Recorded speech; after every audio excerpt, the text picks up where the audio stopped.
Today's a special day. It's the second consecutive year that I've run the Houston Half Marathon in full costume as Clutch for organ donation awareness.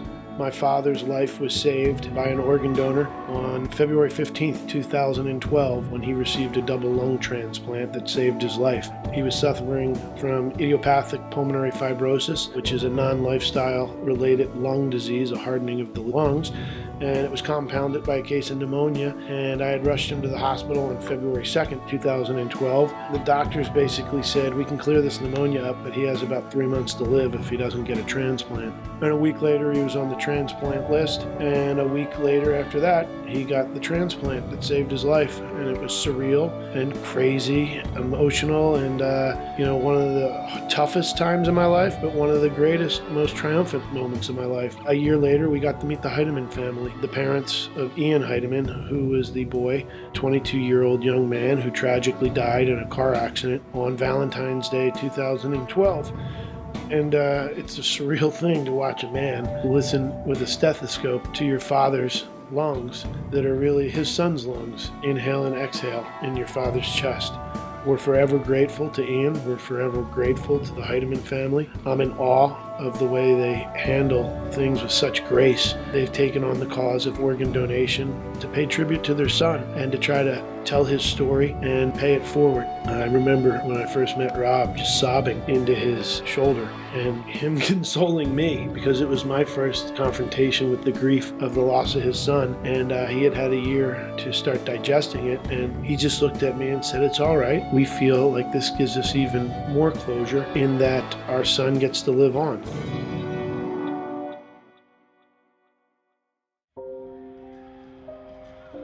On the eve of the marathon, the Rockets were very kind and generous, and a couple days out offered me a suite.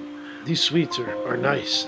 They hold 19 people, and they said, we're going to trip it out with food and everything, and we want you to figure out how to make some good with it, with Life Gift and all the work that you're doing there. And it's the eve of the marathon. Rob and Janice Heidemann, Ian's parents, the organ donor that saved my dad's life, were coming into town to support me in the marathon as they do every year. But as a surprise to them, when the Rockets gave me this suite, I kind of worked my butt off over 2 days, and I orchestrated all the local organ recipients' lives were saved from Ian's gifts were at the game and in the suite when Rob and Janice arrived. And it's the first time that they'd seen him since the first time they'd met him a year and a half ago. And it was a great reunion. They were all there at timeout number 2. At the suggestion of my buddy Terrence at the Rockets, I went up in costume. I hugged everybody and I said, guys, I got a surprise for all of you. I need you to come stand down here. I was in costume and I said, I need you to all come down here for a second. I got a surprise. And they said, okay, Robert. And I lined them all up. My good friend John Paul Stevenson, our PA announcer, started reading a script that I had written just hours beforehand while crying over my keyboard. There was a tight shot of Rob and Janice on the video board. John Paul said, Rockets fans, please welcome Rob and Janice Heidemann to Toyota Center. 3 years ago, Rob and Janice tragically lost their son Ian at the age of 22 in a car accident on Valentine's Day 2012. Ian was an organ donor, and due to his forward-thinking, selfless gifts, he saved 5 lives, and the whole Toyota Center erupted in applause. It was a magical moment. And when the applause died down, John Paul continued with the words that I had written as the camera started to slowly pan out. And he said, Rob and Janice are joined tonight by Ian's heart recipient, Reggie King, Ian's pancreas and kidney recipient, Rachel Brownhill, and Ian's double lung recipient, Paul Bodwin, who is Clutch's dad. And there I am next to my dad in costume, hugging him, and the whole place gave us a standing ovation. It was a good moment.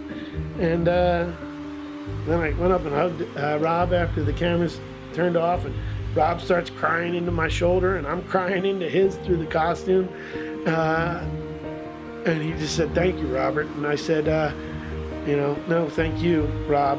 We're going to celebrate your son tonight, and we're going to remember him and celebrate him, and let's have some fun. And he said, you got it. Go Rockets. So that's what today's about.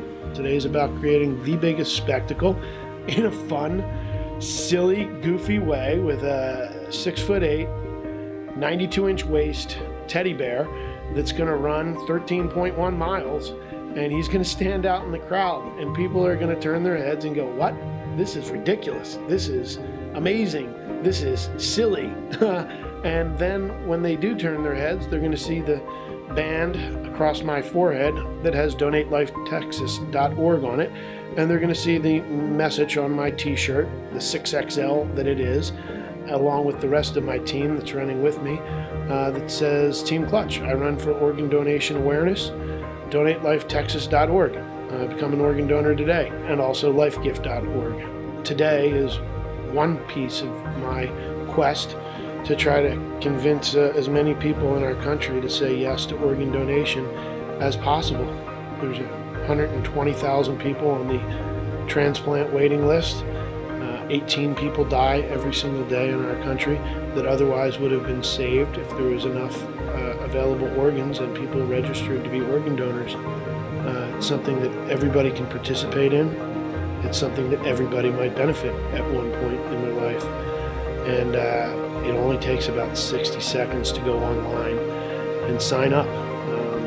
Most of people, it's just an awareness issue, and it's about taking the time to do it. Every major world religion supports organ donation, and we're going to make a difference.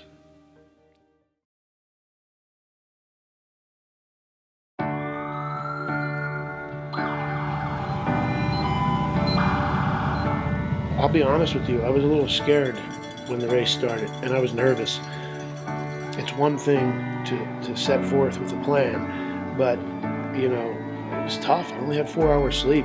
I was tired. When that race started, I was at the point, I was so exhausted. I had my wife's help the whole time. I was nervous. I had 13.1 miles ahead of me in this costume that makes it a little bit harder to breathe, a lot harder actually. You know, weighs 20 pounds when the race starts, weighs 30 pounds when the race is over because it's soaked with sweat. There wasn't but 10 seconds that went by that I didn't hear some Houstonian calling out, "Go Clutch, you can do it. Saw your dad at the game last night. I'm an organ donor. Go Clutch, you got it. Come on, Robert." That helped fuel me, to be honest with you. There's something magical about a big race where there's 250,000 spectators live that are all there, you know, with just such positive energy flowing and encouraging you along the way.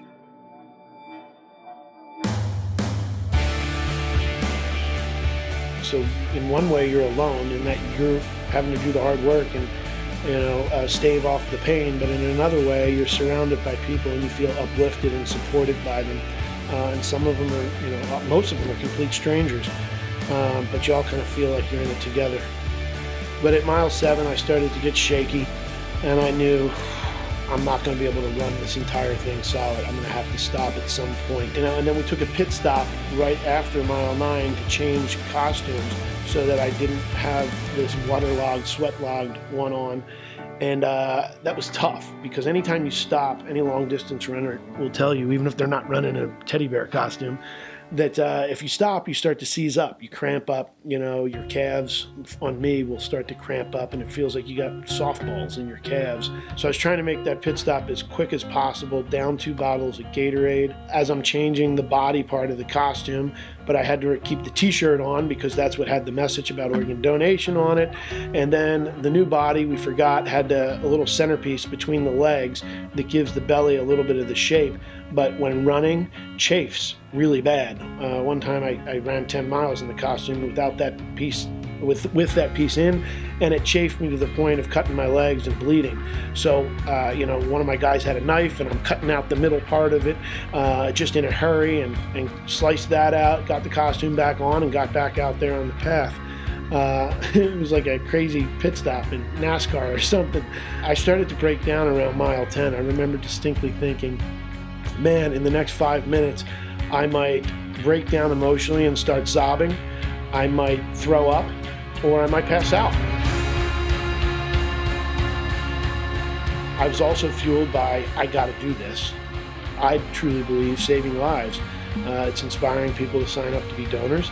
And unfortunately, the fact of the matter is that one day down the line, some of those people that sign up because of this will tragically die before their time.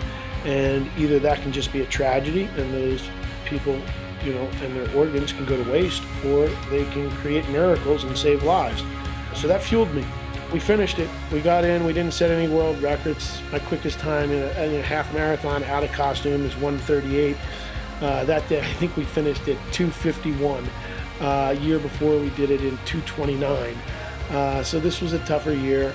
I wasn't in as good a shape, and then the 4 hours sleep didn't help matters this year.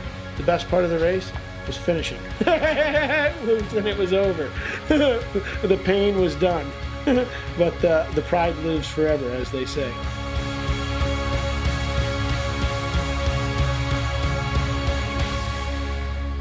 I heard a good quote that was, please don't take your organs to heaven. Heaven knows we need them here.